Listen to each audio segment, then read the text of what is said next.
প্রথম ট্র্যাকটা হচ্ছে যে আমরা প্রায় ৬০ জনের বেশি উদ্যোক্তাকে নিয়ে আমাদের একটা ফ্লাইট, স্পেশাল ফ্লাইট, সেটা যাবে চট্টগ্রামে। সেখান থেকে আমরা কোরিয়ান ইপিজেড এবং মিরেশ্বরাইতে আমাদের যে ন্যাশনাল স্পেশাল ইকোনমিক জোন আছে, এই দুটো আমাদেরকে ভিজিট করিয়ে রাতের বেলা আবার ফেরত নিয়ে আসবো।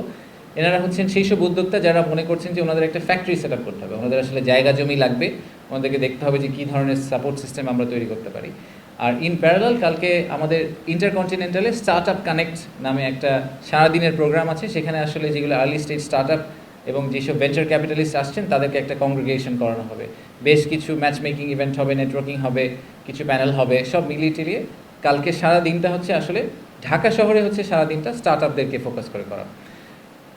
৮ তারিখে সকালে আমরা সারাদিন পাঠাচ্ছি হচ্ছে আমাদের ইনভেস্টারদেরকে নারায়ণগঞ্জে ২,৫০০, যেখানে জাপানিজ ইকোনমিক জোন আছে।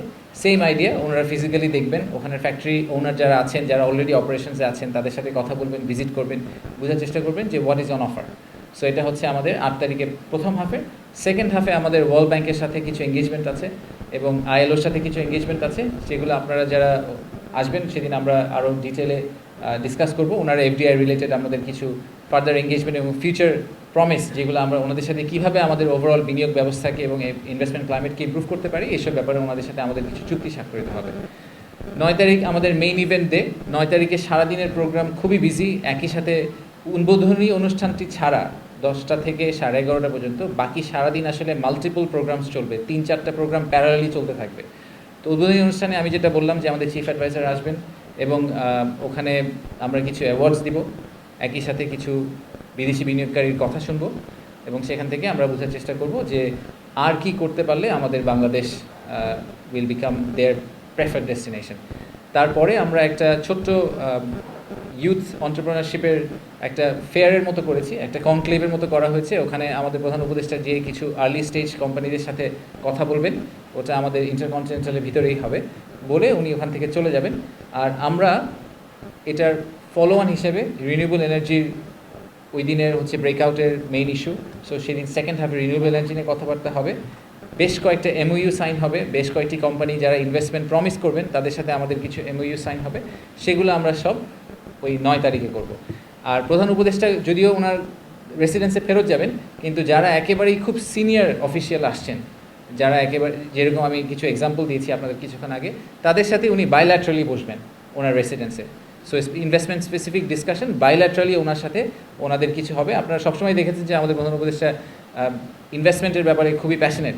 তো উনি নিজেই চেয়েছিলেন যে যারা বড় উদ্যোক্তা আসবেন তাদের সাথে উনি যাতে বাইল্যাটারালি আলাদা করে বসতে পারেন এবং তাদের পয়েন্ট অফ ভিউটা জানতে পারেন। সো ফর এক্সাম্পল জার্মান একটা ডেলিগেশন আসবে, সেই জার্মান ডেলিগেশনের সাথে উনি আলাদা করে বসবেন, কোরিয়ানদের সাথে উনি আলাদা করে বসবেন, চাইনিজদের সাথে উনি আলাদা করে বসবেন, বিকজ প্রত্যেকটা গ্রুপের আবার ডিফারেন্ট এক্সপেকটেশন আছে বাংলাদেশের কাছ থেকে। আর 10 তারিখ will be a continuation of এই আমাদের ব্রেকআউটগুলো, যেখানে আমি বাকি যেগুলোর কথা বলেছি সেই কয়েকটা ব্রেকআউট হবে, আরও কিছু এমওইউ সাইনিং হবে। আর এই সব কিছুর মাঝখানে 9 তারিখ সন্ধ্যায় একটা প্লাগ আছে আমাদের, সেই প্লাগটা হচ্ছে আমাদের cultural journey, Bangladesh through a different lens. এই প্রোগ্রামটার ব্যাপারে আমি পার্সোনালি খুবই এক্সাইটেড। আমার ধারণা যে বাংলাদেশের যে আমাদের পার্সোনাল যে আইডেন্টিটি, সেই আইডেন্টিটিটাকে এক্সপ্রেস করার জন্য খুব সুন্দর করে আমরা একটা প্রোগ্রাম দাঁড় করাতে সক্ষম হয়েছি মিনিস্ট্রি অফ কালচারাল অ্যাফেয়ার্সের সাথে। সেখানে আমরা যেটা করার চেষ্টা করছি যে একজন ক্লাসিক ব্যবসায়ীর পক্ষ থেকে তো বাংলাদেশকে দেখা একরকম, কিন্তু যারা ব্যবসায়ী এই ইনভেস্টমেন্ট কমিউনিটির বাইরে, ফর এক্সাম্পল যে একজন ফটোগ্রাফার, যে একজন মিউজিশিয়ান, যে একজন ফুটবল প্লেয়ার, তারা বাংলাদেশকে কীভাবে দেখেন, তারা বাংলাদেশের মানুষের আইডেন্টিটিকে কীভাবে দেখেন, যে একজন মিউজিশিয়ান সে কীভাবে দেখেন।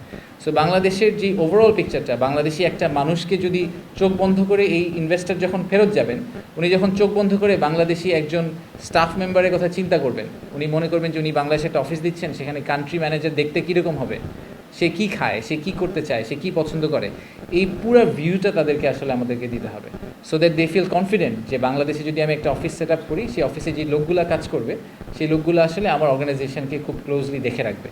তো সেই পার্সপেক্টিভ থেকে আমরা 9 তারিখ সন্ধ্যায় ওনাদেরকে একটা ফুল কালচারাল ইমার্সিভ জার্নির ভিতরে নিয়ে যাবো। সো এই হচ্ছে আমাদের summary of the event. And প্রতিদিন শেষেই আমরা আসলে অল্প কিছুক্ষণ 15 মিনিট করে আপনাদের সাথে কথা বলবো, আপনাদেরকে ওই দিনের আপডেট দেওয়ার জন্য, যে ওই দিন আমাদের প্রাইমারিলি কী হলো, কে আসলো, কোনো মেজর ধরনের অ্যানাউন্সমেন্ট হলো কি না, সেই সব কিছুই আমরা ওই দিন বিকালে ইউজুয়ালি ডে এন্ডে আপনাদেরকে একটা ছোট্ট আপডেট দেওয়ার চেষ্টা করবো প্রেস টিমের সাথে একসাথে করে।